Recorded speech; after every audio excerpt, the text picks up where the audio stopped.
The voice. On distant hills the murmur first is heard, faint as the pipings of a snow-chilled bird. Down melting slopes, soft echoes bear the cry, to vales and woods that yet enmantled lie.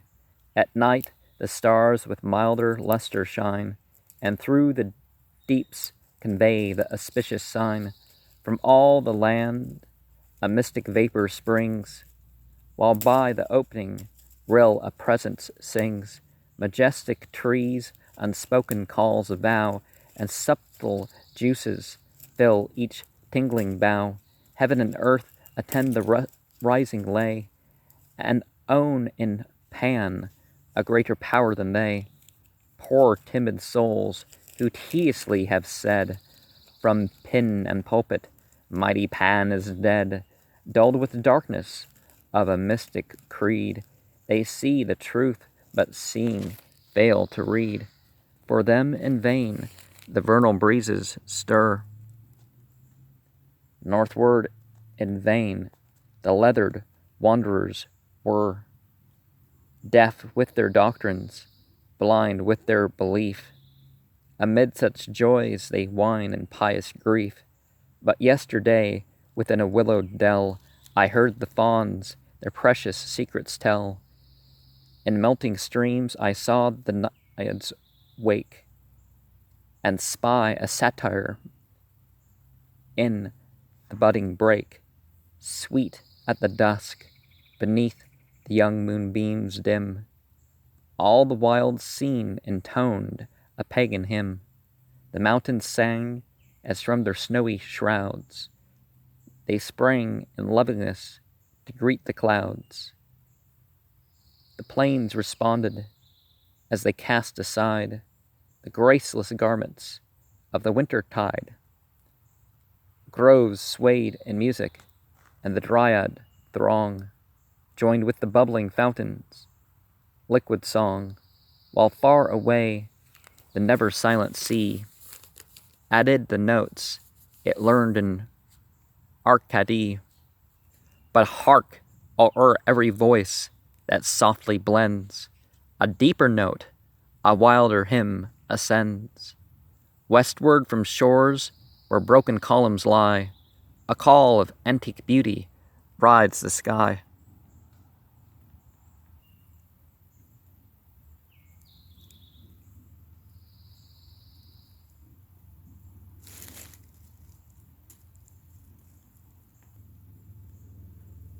O thou whose soul the eternal past recalls, whose eyes can pierce the present somber walls, rememberest still the prophecy of old, that annual rings in syrinx tones of gold. Rememberest thou the promise of the morn, the swelling tide of ecstasies reborn? Once more Manalian winds shall fan thy cheek, and sea-born voices from Arcadia speak. Once more thine eyes upon the watery plain shall glimpse old Nereus and his green-haired train. Thee once again upon the sylvan steep an Oread band shall gently sing to sleep. And to thy sight, where ferny forest lies, fair forms through immemorial years shall rise. The accent ceased, and as I glanced around, I drank the odors of the spongy ground. From peak and vale mysterious sounds conveyed some potent message to the deepening shade.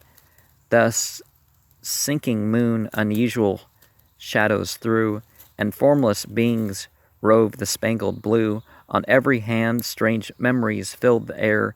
I looked for landmarks, and they were not there. Yon outraged hill, by stack and chimney crowned, loomed from the past, a grassy virgin mound. And by the stream, where noisy paddles turn, I saw a bearded, and it would be referred to as a god, with flowing urn. From raptured eyes the veil of ages fell. Again I viewed the old, far familiar dell, while round my form a salient, shadowy choir sang of great Pan and beauty's smoldering fire. Listening, I learned each long-forgotten truth of those called gods and men and eternal youth, and cried with joy to know that man's mad day is brief, whilst Pan shall never pass away.